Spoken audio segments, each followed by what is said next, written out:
Sache te positionner.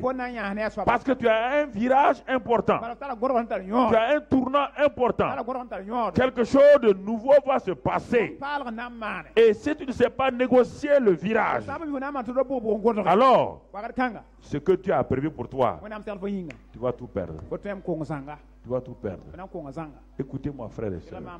La vie chrétienne, ce n'est pas de venir à l'église, prier, jeûner. Seulement, regardons dans Daniel 10, que celui qui a des oreilles ce matin écoute ce que l'Esprit nous dit. Daniel chapitre 10, après Ézéchiel, nous avons Daniel. Daniel chapitre 10. Et regardons le verset 11 et à 15. 11 à 15.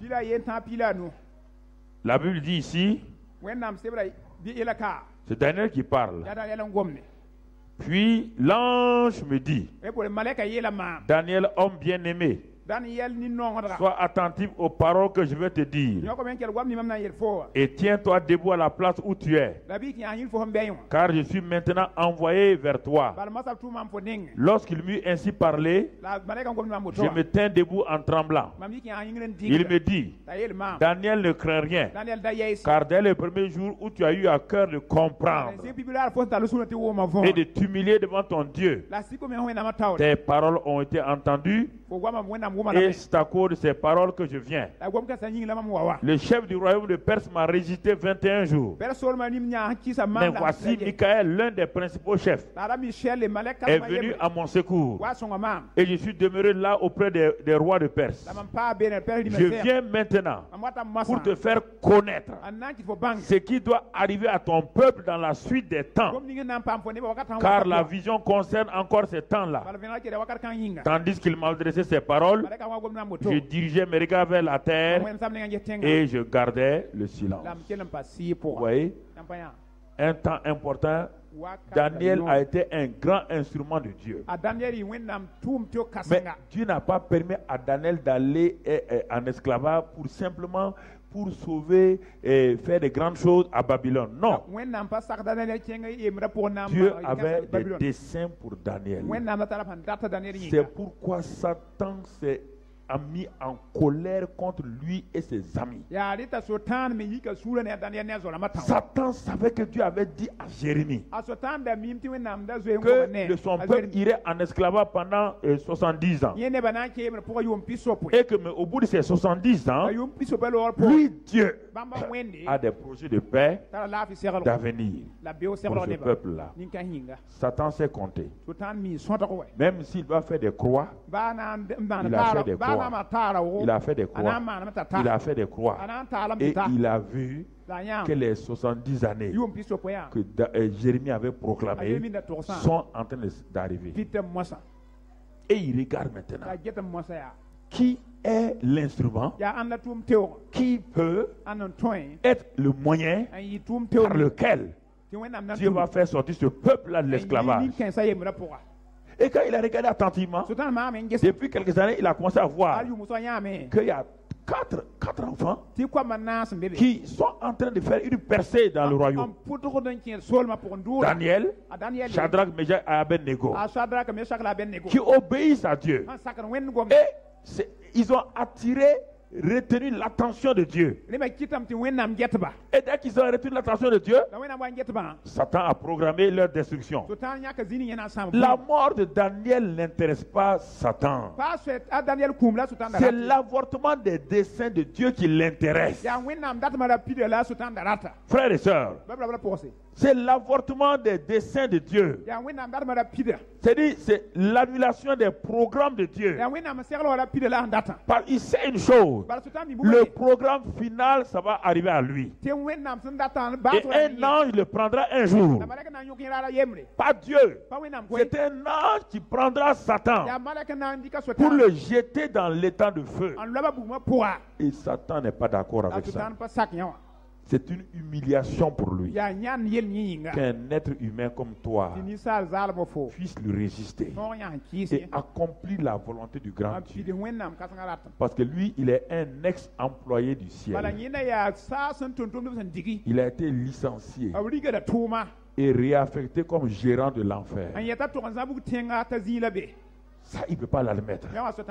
Que toi, une créature si faible, Dieu te prend et le fait dépasser la place que lui occupait. Lui, il était un chérubin.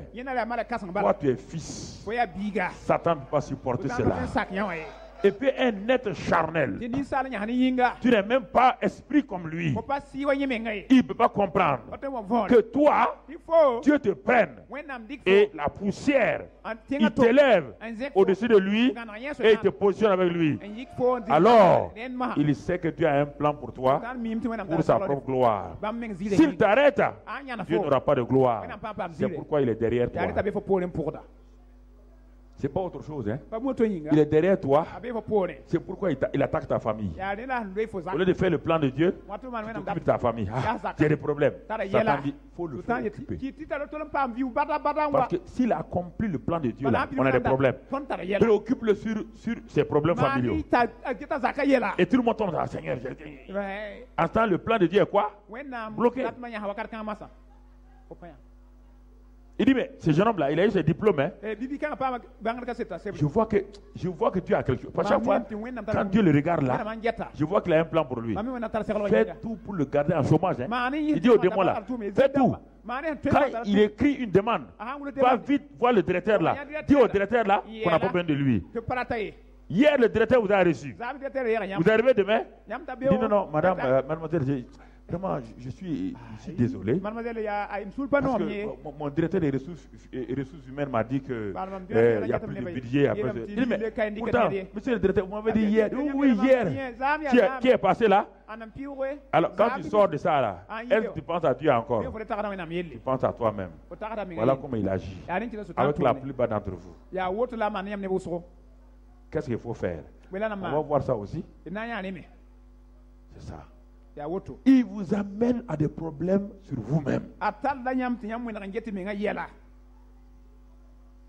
Vous comprenez? Il vous amène à des problèmes sur vous-même.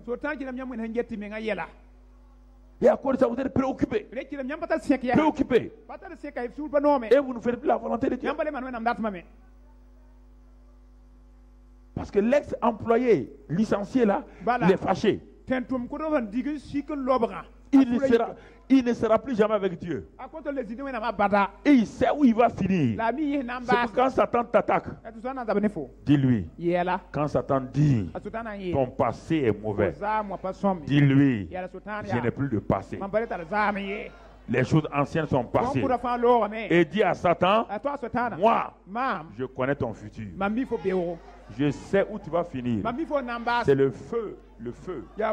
Dis-lui ça. Ça, c'est pas une prophétie, hein? Ça, c'est une réalité. Faut pas lui faire des cadeaux, hein? Dis-lui, ex-employé licencié de papa.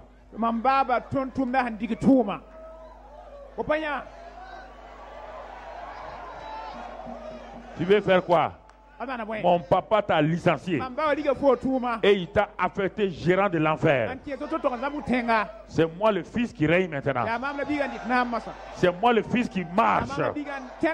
Les desseins du Père s'accomplissent dans ma vie. Parce que ensuite, hein, non seulement tu es gardien de l'enfer, mais c'est ça qui sera tu seras le bois de l'enfer. Tu vas brûler là-bas. Dis-lui cela. Il ne faut pas avoir peur. Hein? Dis-lui cela. Dis-lui cela. Il faut lui parler avec certitude. Avec certitude. Mais si tu commences à négocier avec lui, on ne fait pas de compromis avec Satan. Non, mon frère. Non, ma soeur. Daniel. Oh, Dieu dit, il y a un programme pour toi. Il dit, tu vois, dès que Daniel a commencé à prier, qu'est-ce qui s'est passé? Dès le premier jour, Dieu l'a entendu.